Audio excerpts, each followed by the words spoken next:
Vamos falar aqui, mostrar para quem não viu, né, esse manifesto. O manifesto que a Fiesp recolheu aí, recolheu assinaturas da Febraban e de mais de 200 entidades do empresariado brasileiro. Nós teríamos a divulgação desse manifesto amanhã, na terça-feira, era a previsão. E essa divulgação foi adiada para 7 de setembro, depois de uma conversa do SCAF com o Arthur Lira. A pedido do Arthur Lira, então, ela foi adiada para depois do dia 7. O problema é que ela vazou, né? Ela vazou. E aí nós obtivemos cópia deste manifesto, como sempre. Ela gerou uma reunião de emergência, como eu disse no início do programa, ela vai acontecer agora às 19h, tá? Uma videoconferência, inclusive com a participação aqui de vários representantes de bancos aqui, tanto da Caixa, do Banco do Brasil, do BTG, do Itaú, do Santander, Safra, tá? Publicamos aqui, a partir de 19 estamos acompanhando também. Vamos colocar o manifesto, então.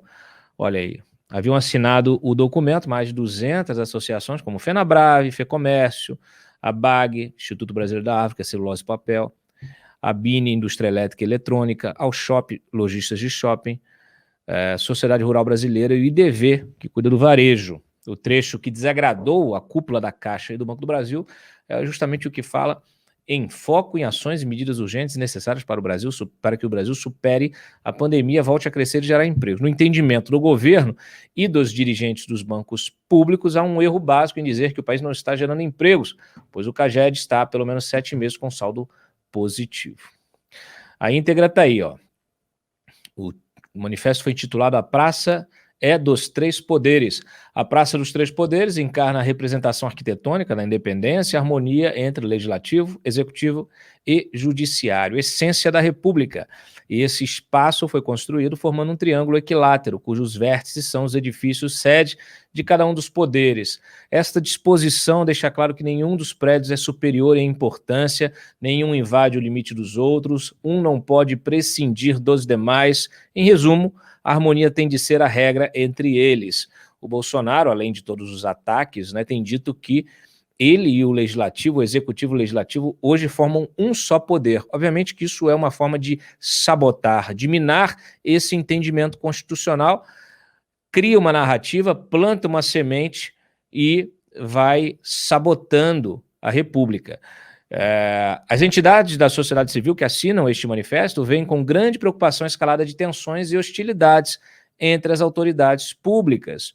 O momento exige de todos serenidade, diálogo, pacificação política, estabilidade institucional e, sobretudo, foco em ações e medidas urgentes e necessárias para que o Brasil supere a pandemia, volte a crescer e a gerar empregos, e assim possa reduzir as carências sociais que atingem amplos segmentos da população. Mais do que nunca, o momento exige do Legislativo, do Executivo e do Judiciário aproximação e cooperação, que cada um atue com responsabilidade nos limites de sua competência, obedecidos os preceitos estabelecidos em nossa Carta Magna. Este é o anseio da nação brasileira, isso inclui o Judiciário e o Legislativo, ou seja, não é uma carta só dirigida ao Executivo, tá? Isso aqui deve ser entendido também pelo Judiciário, especialmente pelo Supremo, que ainda tem aberto um inquérito inconstitucional, que foi constitucionalizado, mas ele na sua base constitucional, que é o inquérito das fake news. Esse inquérito ainda provoca arrepios na sociedade e o Supremo, os ministros, o ministro Alexandre de Moraes, precisa concluir, fechar esse inquérito, arquivar esse inquérito, porque todos os produtos gerados desse inquérito acabam tendo sua constitucionalidade questionada, né? Por óbvio, não tem a participação do Ministério Público, você tem um ministro que é vítima investigando e tomando todas as decisões e julgando no próprio caso, né? Fazendo acusação e julgando, então algo absolutamente inconstitucional. Lembrando que quem abriu esse inquérito foi o Dias Toffoli, mas o Dias Toffoli vem sendo poupado pelo Palácio do Planalto espertamente, já que ele tem, inclusive, tomado medidas aí favoráveis à turma do Bolsonaro. Ele que, não estou dizendo que uma coisa tem a ver com a outra, né, mas fica a impressão. Ele, inclusive, agora, na semana passada, impediu que a CPI quebrasse o sigilo do Frederico Wassef, do advogado Bolsonaro, impediu que a CPI usasse relatórios de inteligência financeira do COAF em relação ao Frederico Wassef. Então, você vai entender a lógica bolsonarista, a narrativa enviesada e a premissa inválida, a falsa premissa utilizada pelo bolsonarismo para atacar ministros que lhes desagradam. Então é disso que se trata.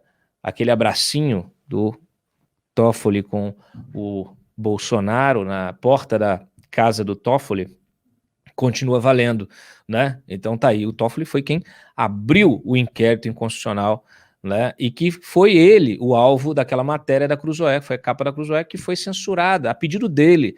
Ele ligou para o Alexandre de Moraes e determinou a suspensão da reportagem que foi publicada pela Cruzoé, repercutida aqui no Antagonista. Por isso fomos alvos desse inquérito. Mas não é disso que se trata, né? Quando você vai para as redes sociais, você só vê a conversinha fiada do Bolsonaro, dos seus seguidores, apenas em relação ao Alexandre de Moraes. Bom, o fato é o seguinte, é preciso que todos se dispam das suas vaidades, coloquem o interesse da nação, pelo menos nesse momento, gente, em primeiro lugar. Por quê? Porque uma crise institucional que derive em violência nas ruas no 7 de setembro, ou qualquer que seja a data, prejudica o país inteiro, tá? Lança o país num limbo, lança o país num abismo, melhor dizendo, e ninguém sabe o resultado disso, tá? Então, por isso que esses setores econômicos, que são fundamentais, que são importantes, que são pesados, vamos dizer assim, no balanço de forças da sociedade, por isso eles estão reclamando. Não é só banqueiro, é engraçado, já ouvi agora os bolsonaristas reclamando dos banqueiros, tá? Devem estar chamando os banqueiros de economistas, de comunistas, mas não são só os banqueiros. Agora mesmo, 7 entidades do agronegócio que está se beneficiando fortemente com o atual governo, especialmente pela alta do dólar. O próprio agronegócio se manifestando contra essa crise. Óbvio, os investidores, compradores, todo mundo, isso aí já coloca tudo em suspeita. Será que os meus contratos serão respeitados no Brasil? Será que as compras que eu fiz serão entregues? Então tá lá, acabou de sair, a gente publicou, põe mais para baixo, um documento ainda mais duro, põe para baixo aí. Vamos lá, aí ó, em nome de todos os setores, cumprimos o dever de nos juntar a muitas outras vozes responsáveis em chamamento a que nossas lideranças se mostrem à altura do Brasil e de sua história, agora prestes a celebrar o bicentenário da independência. O texto é assinado por ABAG, Abiov, Absolo, Abrapalma, CropLife, IBA e Sindiveg, entidades que representam setores como soja, óleo de palma e indústria de celulose. Tá? Em uma palavra, é de liberdade que precisamos para empreender, gerar e compartilhar riqueza para contratar e comercializar no Brasil. É o Estado democrático de direito que nos assegura essa liberdade empreendedora essencial numa economia capitalista, o que é o inverso de aventuras radicais, de greves, de paralisações ilegais, de qualquer politização ou partidarização nociva aquilo. Longe de resolver nossos problemas, certamente os agravará. O Brasil é muito maior e melhor do que a imagem que temos projetado ao mundo. E isto está nos custando caro e levará tempo para reverter. Olha o tom dessa carta, o tom dessa nota. Põe de volta, Freitas, põe de volta. É o Estado democrático de direito que nos assegura a liberdade empreendedora. Gente, eu falo disso todos os dias aqui. É o inverso de aventuras radicais, de greves, de paralisações. É o inverso. Ouviu, bolsonarista? Não é com fuzil. Você Você é fuzil, não é feijão, é fuzil, vai ver o fuzil que estão usando lá em Araçatuba. Você acha que tem alguma chance de enfrentar a violência do crime organizado? Até bomba, os caras agora têm até bomba de aproximação. A gente já vai falar disso. Já vitimou um ciclista que passou, explodiu o negócio, amputaram os 2 pés do sujeito. Para! Agora, o Estado Democrático de Direito tende a assegurar, sim, a segurança do homem do campo, do proprietário de terras, do produtor, tende a assegurar a segurança do cidadão, do morador de Araçatuba, de Brasília, de Salvador. O problema é que se você tem um Estado de Democrático de Direito precário ou disfuncional, você precisa resolver esses problemas dentro do próprio Estado Democrático de Direito. Não é com aventura radical, com greve, não é assim que funciona. Querem resolver um problema criando outro. Eu já estou vendo bolsonarista virando black bloc. Então, assim, vamos parar de idiotice, de imbecilidade, vamos parar com esse negócio, com esse discursinho fácil. Fácil. Porque na hora que você sair na rua, você vai enfrentar esse crime organizado. O crime organizado já domina a política, inclusive. Mas como é que a gente tira? É pelo processo político, minha gente. É com informação que você se capacita, que você se qualifica como cidadão. Não é através de WhatsApp que você vai se informar. Eu trouxe informação para vocês. O pessoal da Febraban recuou, por quê? Porque se a Caixa e o BB deixarem a Febraban, eles vão perder 22% do orçamento, 22,4% do orçamento. Não é pouca coisa. O BB tem um maior peso, ele contribui anualmente com 53 milhões de reais e a Caixa com 27 milhões de reais.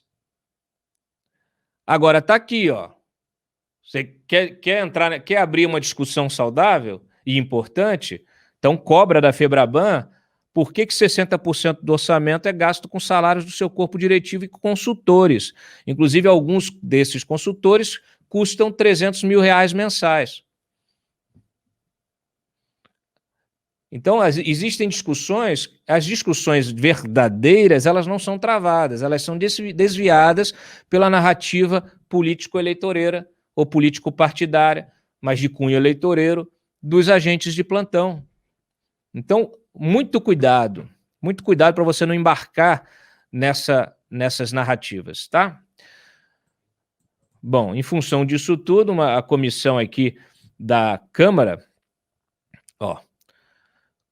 Comissão de Fiscalização Financeira e Controle, vai convocar os presidentes do Banco do Brasil, da Caixa e o próprio ministro Guedes para explicar esta crise aí. O Guedes, inclusive, disse para o Lira e para o Pacheco que foi o último a saber. Na verdade, ele só soube do manifesto da Febraban no sábado, tá? No sábado. E aí hoje entrou na discussão, depois saiu com a informação de que o manifesto era contra o governo, mas o que tem contra o governo? Você tem essas entidades falando em focar em medidas que gerem emprego. Isso é contra o governo? Desculpa. Vocês estão muito melindrados, muito, sabe, com qualquer coisinha. Olha, pare e pensa. Eu conversei com alguns dirigentes desses bancos. É muito interessante. Por exemplo, o governo diz assim, olha, a Febraban nunca se manifestou para nada, não deveria se manifestar agora. Por que não? Se ela está se manifestando agora, alguma razão tem. Mas não existe autocrítica no governo Bolsonaro, na cúpula do governo. Ninguém para e pensa, por que eles estão nos criticando?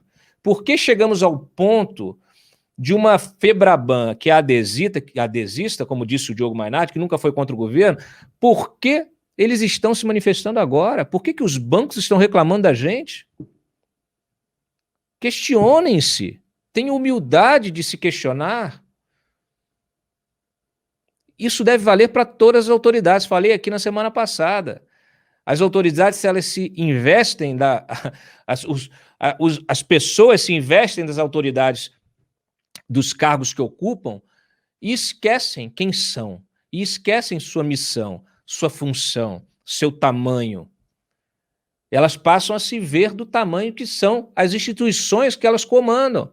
E elas não são as instituições. O ministro do Supremo não é o Supremo. Ele está imbuído do cargo de ministro e precisa ter responsabilidade também. O presidente da República, ele não é a República. Isso vale para o Lira, presidente da Câmara, que acha que não deve ouvir ninguém. A sociedade clamando, os setores econômicos agora clamando, mas ele acha que não precisa ouvir ninguém, que está tudo bem, porque o PP está dentro do governo, porque nós estamos governando juntos, como um só poder. Está errado. Inimaginável vocês concordarem com esse discurso de que legislativo e executivo é um poder só. O executivo deve ser fiscalizado pelo legislativo. Vocês estão corrompendo a República também. Estão corrompendo e violando a Constituição.